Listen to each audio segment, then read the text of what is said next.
Boston goes into this game in which they are playing the New Jersey Devils at home. They are currently 1-1-1 in 3 appearances against the New Jersey Devils. That's 1 win, 1 loss, and 1 overtime shootout loss as well. So the reason that Boston is down yet again, 3 out of their top 6 defensemen, Tom Wilson, come on down. As in the game against Washington, Tommy Wilson decides to board Brandon Carlo. Yes, I will use the term board because that is exactly what the NHL player safety used specifically. And if you are arguing anything other than a board, I don't know what you're doing in this world. Anyway, Brandon Carlo is going to be out for a while, according to Bruce Cassidy, due to a upper body injury, which we all can clearly guess is most likely a concussion. And again, this is due directly to contact made by Washington forward Tom Wilson. And the NHL player safety crackdown gave Tom Wilson 7 games for that hit. Well-deserved 7-game suspension for Tom Wilson. Could have been more, quite honestly. Could have been more, but anyway, that's not my decision. That's the NHL's decision, and that's my thought on it going forward. Anyway, we got a game to talk about, and yeah, it's not fun. On the Bruins Recap Show. Boston Bruins.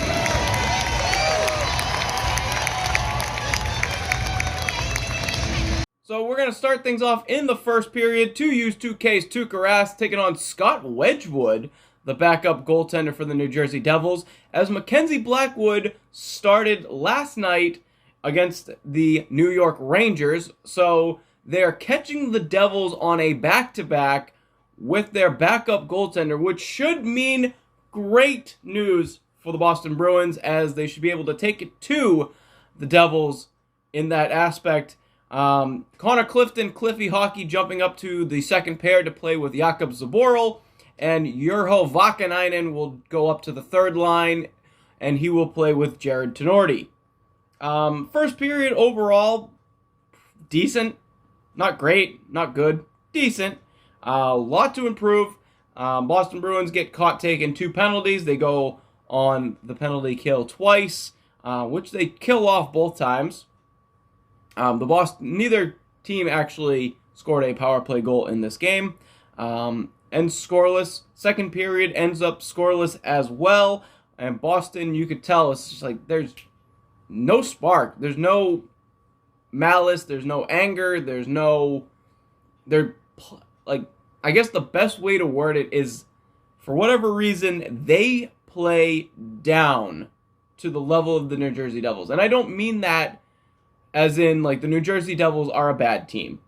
They're not a bad team, but they are not the elites of this division. Like, there is a reason that they are, like, mere handful of points away from the Buffalo Sabres. They're not there yet. But Boston, for whatever reason, like, plays the Philadelphia Flyers and the Washington Capitals really well, and then it's like they don't play the New Jersey Devils or the New York Rangers well. And the only team that's, like, different in that aspect, like, that they actually, like, don't play well, that's an elite in this division, is the New York Islanders. Oh, fun, we get to play the New York Islanders on Tuesday. So, 2 scoreless periods, almost 3 scoreless periods. I didn't think there was going to be a goal at all in this game. Boston has 2 power play opportunities in the third period, and they looked not good. A lot of stationary play, a lot of just passing it back and forth, but not really moving your feet. There wasn't a lot of, player movement in the power play, as a lot of players just stationary, waiting for a shot. Boston manages 40 shots in this game. I can't remember off the top of my head exactly how many of those 40 shots were dangerous for Scott Wedgwood. 18 of those 40 shots ended up being in the third period. I believe they did get a fair amount of shots in the last 2 minutes with the goalie pulled, as with about 4 minutes to go, the New Jersey Devils, not New York, I thought this goal was by Pavel Zacha, but they do accredit it to Kyle Palmieri, It is a Zacha pass to PK Subban. PK Subban skates down towards the wall, gets a bad angle backhand on Tuukka Rask, and Kyle Palmieri's jamming away. In comes Pavel Zacha as Palmieri got inside position on Matty Grzelcyk. Pavel Zacha coming crashing in from the point. And just, puck goes in. Pucks and bodies to the front of the net. Good things happen. So New Jersey gets the 1-0 lead, and they take it all the way to the end of the game. A 1-0 victory for the New Jersey Devils, and the Boston Bruins fall to 1-2-1 against the New Jersey Devils, which is unacceptable in this division. Like I said, New Jersey is not the cream of the crop in this division. We'll be perfectly honest. I mean this as no disrespect to New Jersey fans. It's just, you're on like a five-game losing streak.